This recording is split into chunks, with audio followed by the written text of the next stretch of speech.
Hey guys, I want to show you a chronological order of the books I've published. This one, I told you guys I wrote from prison. I was writing for about a year, felt like God was urging me to start writing, and I listened to that voice and started writing for about a year and threw the book down and was disgusted that it wasn't God's voice, it was my own self-will yet again. And then a letter arrived from David Hawking from Hope for Today Ministries that I opened, and it said, "Here is what you asked for and how to write books." Except the problem was, is I never asked for it. It just came to the cell, and I still don't have any idea. It came to somebody who had paroled months before, who hadn't been in that cell for a long time. And so I took that information and rewrote this book. It's 700 pages long. I'll tell you what they said about it from Kirkish Discoveries, Nielsen Media. A harrowing, down and dirty depiction, sometimes reminiscent of Steven Soderbergh's Traffic, of America's war on drugs, by former dealer California artist Langor, locked up for a decade on drug charges.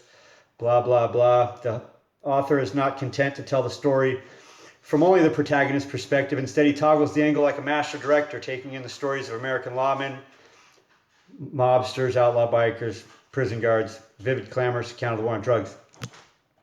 They also say that the typos accrued over the text like a tsunami. Yeah, that was a bad thing they said. So then from there, in 1996, 97, 98, by 98, I was in a riot in Northern California where the Northerners and the Sureños had a war, and the Southerners were outnumbered. So we told them we'd lend a hand. Me and Giant, I gave him that name. We're the only two that helped out. Did some solitary shoot term on that one. And then the most recent prison books. Oh, John South from American Media told me, "Great book, Glenn, but let's do all the prison stuff." So I did that. I followed him. I did what he said. He was pretty smart. And so then the last one is the most hardcore. At Centinela, I was on a level 4 yard, and it was in a dumb riot where somebody drank too much alcohol. And then they sent me to D yard, which was even gnarlier. And I took over that yard because there were problems with drug debts with the Mexicans, with the Mexican mob. And so I had to clean all that up and deal with things diplomatically. And then the prison guards, they're like, "You want to handle some skeletons on your yard and clean up your yard?" And we're like, "Huh?" And so then they told us we had a guy who had corporal injury to spouse and cruelty to children. So I said, "We need the paperwork." He got in the C file, got the paperwork. It turned out pretty bad. He was beating the wife up, beating the lady up in front of the daughter. The daughter ran inside. Neighbors called. He got a welding rod to his head. He didn't die.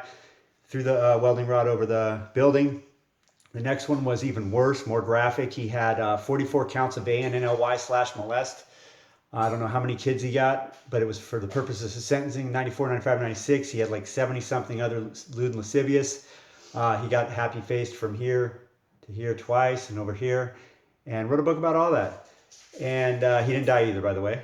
And so yeah, I was angry. I was still pissed, still living in self-will, even though I was writing this. It was pretty much survival tactics on how I live my life from running away from home freshman year.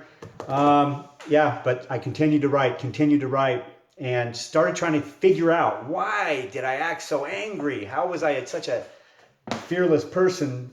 Didn't care if I lived or died. How? Why? So I started going deep into the subconscious to try to figure out where I was tricked by the enemy, the devil. Wrote this book. It involves cognitive behavior therapy. Did a lot of prayer books when I started finding out that God could use the other side of my anger, the joyful side, the praising side, just as much as the devil was using the other side of it. So I guess it's a testimony that God can use anybody as long as they completely give their heart completely to him. And so yeah, I've just been writing and publishing for about 16 years, reading and writing nonstop ever since I found out that it was from God that told me to start writing, which is just beyond me. And it's a beautiful story, and it's completely my medicine. It's how I deal with the ADHD.